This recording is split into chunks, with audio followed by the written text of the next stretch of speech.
Hey church, welcome to Thursday devotional where we are going through Ezra and Nehemiah. Today we are up to chapter 3 to 7 of the book of Nehemiah, and this is part 3 of our journey through Ezra and Nehemiah. Nehemiah has just arrived to rebuild the walls of Jerusalem, and interestingly, I read today, archaeology has uncovered these walls, and it's clear that they're not very good ones.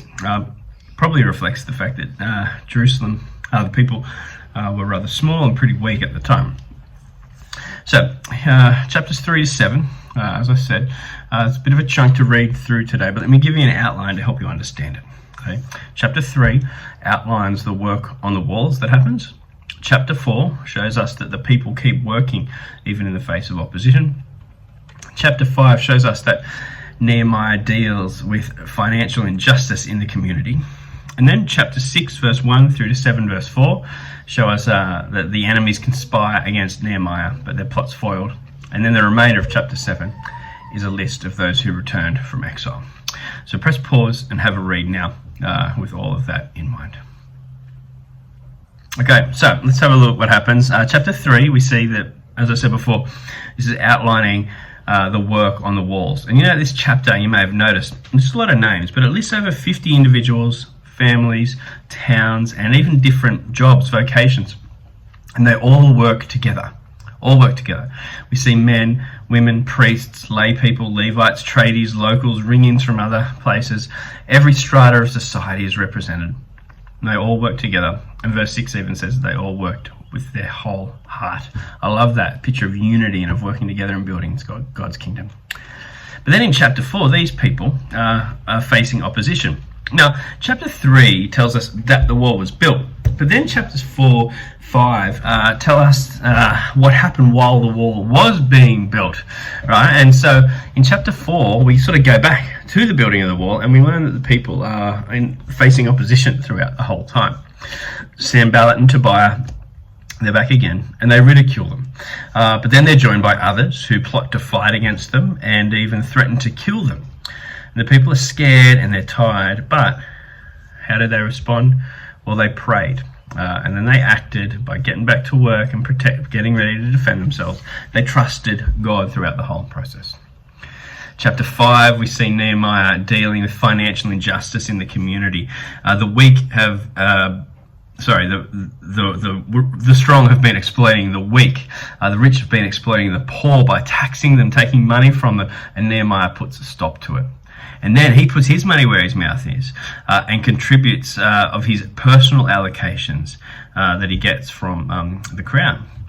And then we see in chapter 6 through to 7 verse 1, again, opposition. The wall's nearly built. In chapter 7, the wall is built, and the enemies are conspiring again, but their plot is foiled.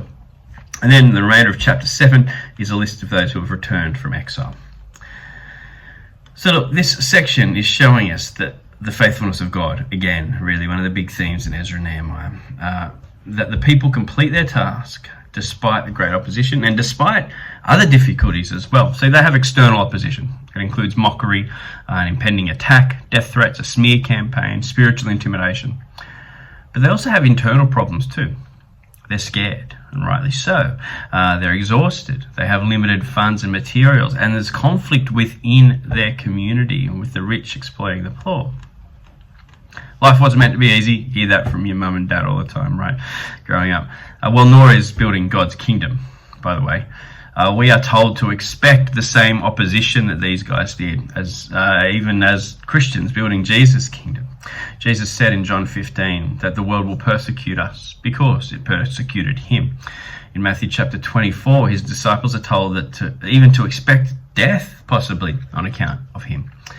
But far from losing heart, these things are a reminder that we belong to Christ, and they encourage us to keep going. Listen to the words of Peter in 1 Peter 4, 12 to 14. Dear friends, do not be surprised at the fiery ordeal that has come on you to test you, as though something strange were happening to you. So don't be surprised. But rejoice, he says, inasmuch as you participate in the sufferings of Christ, so that you may be overjoyed when his glory is revealed. If you are insulted because of the name of Christ, you are blessed, for the Spirit of glory and of God rests on you. Don't be surprised, he says, but rejoice. This means that you are doing it right. You are walking with Christ. You are included in him. So expect opposition. But more than opposition, we can also expect internal conflict. We know this, right? Because the New Testament exists. So many of the epistles are written to iron out internal issues within the church. But again, we are to take heart. We know from John, Jesus' high priestly prayer in John, that he actually prays for this. He prays for our unity, and his Spirit enables us with that fruit of peace and patience and kindness that we are able to get along when we are willing to submit to him. And see, despite the opposition, the existence of opposition and internal conflict, today's passage reminds us that God prevails. It is his kingdom, and we can find strength in his promises. And this is another one of those examples when God fulfills his purposes. Nehemiah's people continued to work because they were united around a cause. They trusted God to win. Now remember, chapter 3 shows us that the wall was built. And then chapters 4 to 7 speak about the opposition and conflict. So now, that's our head. We've learnt all this stuff, and now let's move to heart and hands, right? Now over to you. In a world that is tough sometimes, it's just tough, right? In so many ways, but particularly sometimes as we think about sharing our faith or building God's kingdom. And we can easily despair for the future of the church. We can even throw our hands up in the air, but we've read chapter 3, right? We know the wall gets built. And for us, we know that Jesus rose. We believe in his promises to return and restore all things. And so, with that in mind, as we think to apply this to how we feel and how we act, our heart and our hands, ask yourself, how will my actions benefit if I truly know and believe that Jesus will be victorious? How will it change my attitude and actions when it comes to sharing the gospel, serving the church, laying down my life for others? How will it change your attitude to opposition and conflict if you truly believe this, if you expect it, if you find joy in it, and if you realize and recognize and trust that Jesus is going to win? Let me pray.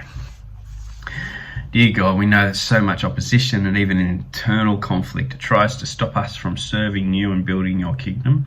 Help us to recognize these things, pray against them, actively work against them, but trust in you. And as we trust in you, may you renew our attitudes and our actions so that we can keep working and see your kingdom come here on earth as it is in heaven, despite internal conflict and opposition that exists. Amen.